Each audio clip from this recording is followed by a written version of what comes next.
This channel does not promote any violent, harmful, or illegal activities. All content provided by this channel is meant for an educational purpose only.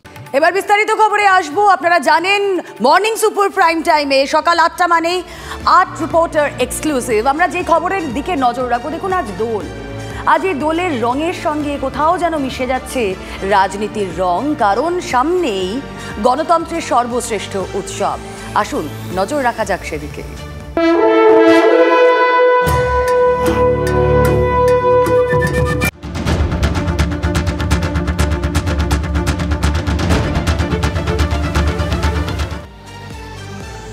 গতকাল সন্ধ্যায় প্রকাশ হয়েছে বিজেপির বাকি আসনের প্রার্থী তালিকা, এবং সেখানেই একের পর এক চমক। সবচেয়ে বড় চমক কোথায়? সাম্প্রতিক অতীতে যেই জায়গা নিয়ে সবথেকে বেশি কথা হয়েছে, সন্দেশখালীর রেখা পাত্র। মনে আছে তো সেই রেখা পাত্রকে? প্রথম রেখা পাত্রর খবর তুলে ধরি আমরা TV9 বাংলা। সেই রেখা পাত্রকে বসিরহাট কেন্দ্রের প্রার্থী করে বড় চমক বিজেপির। বাংলার দ্বিতীয় দফার প্রার্থী তালিকায় বসিরহাটের বিজেপির প্রার্থী রেখা পাত্র।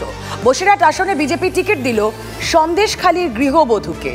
সন্দেশখালীতে নারী নিগ্রহ নিয়ে মুখ খোলেন রেখা, আর তার সেই অভিযোগ রাজ্য জুড়ে ছড়িয়ে পড়েছিল।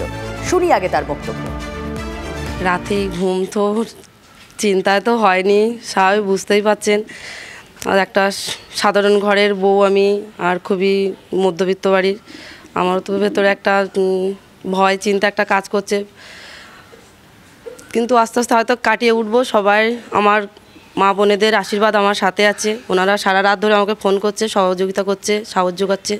মোদিজি উনি আজকের আমাদের সাথে ছিলেন বলে শুভেন্দুদাকেও অনেক অনেক ধন্যবাদ, কেননা উনিও আমাদের সাথে আছেন এবং আমার মাথার উপরে ওনার হাতটা পুরো আমার গার্জেনের থেকেও বলতে পারেন আগিয়ে আছে। না হলে আমি এরকম জায়গায় আসতে পারতাম না। বসিরহাটে বিজেপির ট্রাম্প কার্ড রেখা পাত্র। সন্দেশখালী যখন উত্তাল, তখন বারবার ফুঁসে উঠেছিলেন রেখা। শাহজাহান, উত্তম শিবুদের বিরুদ্ধে কিভাবে ফুঁসেছিলেন রেখা, সেই বক্তব্য আপনাদেরকে শোনাবো, কিন্তু তার আগে সরাসরি চলে যাই। আমাদের প্রতিনিধি সৌরভ দত্ত রয়েছেন সঙ্গে। সৌরভ, এই রেখা পাত্র যাকে প্রথম সামনে আনে TV9 বাংলা, যার উপর অত্যাচারের কথা প্রথম তুলে ধরে TV9 বাংলা, এবং তুমি এই ঘটনার সময় মাটি কামড়ে পড়েছিলে সেই সন্দেশখালীতে। বিজেপির প্রার্থী তালিকায় রেখা পাত্রর নাম থাকা কত বড় চমক, এবং কতটা ডিভিডেন্ড তারা তুলতে পারবে বলে মনে হয়? দেখো, চমক তো বটেই। প্রথমত মহিলা মুখ, দ্বিতীয়ত হচ্ছে একেবারে বসিরহাট লোকসভা কেন্দ্রের যে বিধানসভা নিয়ে শুধুমাত্র সেখানকার লোকসভা কেন্দ্র নয়, সারা রাজ্যে রাজনীতির আলোড়ন পড়ে গিয়েছে সন্দেশখালীতে কি হবে, সেইখান থেকে সন্দেশখালীর ভূমিকন্যাকে বেছে নিয়েছে বিজেপি রেখা পাত্র, এবং রেখা পাত্র হচ্ছে সেই মুখ আন্দোলনের একেবারে শুরুর দিকে। দেখো, এই আন্দোলন যেটা ছিল সেখানে শিবু হাজরা, উত্তম সর্দার, শেখ শাহজাহানদের বিরুদ্ধে অভিযোগ। মহিলারা ছিলেন একেবারে প্রথম সারিতে, আর মহিলারা যে প্রথম সারিতে ছিলেন, সেখানে তাদেরকে প্রথম সারিতে আনার ক্ষেত্রে যে মহিলারা অগ্রণী ভূমিকা পালন করেছিলেন তার মধ্যে সবচেয়ে সক্রিয় ছিলেন রেখা পাত্র। প্রতিদিন প্রতিটি মুহূর্তে পাত্রপাড়া, মাঝের পাড়ার এই পুত্রবধূকে কিন্তু দেখা গিয়েছে একেবারে গোড়া থেকে, যখন জমি আন্দোলন চলছে, যেখানে দেখা হচ্ছে যে লিজ চুক্তির টাকা তারা দিনের পর দিন পাচ্ছেন না, 100 দিনের টাকা পাচ্ছেন না, ভেরি চাষ জমি দখল করে ভেরি হচ্ছে। এই পুরো বিষয়টা তুলে ধরার ক্ষেত্রে সেখানে গ্রামের পুরুষেরা যেমন ছিলেন, তাদের সঙ্গে কাঁধে কান মিলিয়ে কিন্তু গোটা গ্রাম কিন্তু চষে বেরিয়েছিলেন রেখা পাত্র। পরবর্তীতে আন্দোলনেও দেখা গিয়েছে, আন্দোলনের অন্য মুখদের সঙ্গে রেখা পাত্র কিন্তু সেই সমস্ত মুখে ছিলেন, এবং তিনিই হচ্ছেন প্রথম অভিযোগকারী শিবু হাজরা এবং উত্তম সর্দারদের বিরুদ্ধে।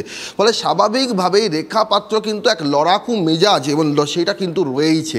রেখা পাত্র যে গ্রাম্যবধূ হলো, তিনি যে একটা লড়াকু মেজাজে চলেন সেই বিষয়টা রয়েছে।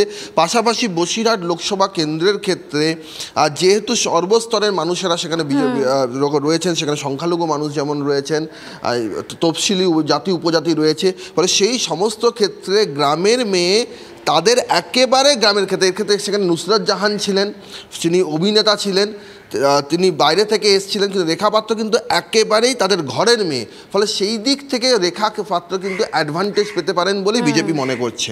রুমেরা, একেবারে সৌরভ, আমাদের নজর থাক সেদিকে। কিন্তু এই রেখা পাত্র কিভাবে ফুঁসে উঠেছিলেন, কি বলেছিলেন তখন তিনি, একবার শোনাই আপনাদের। এই গোপন জবানবন্দি দেওয়ার পরেই আমার সাথে এরকম ঘটনা ঘটছে।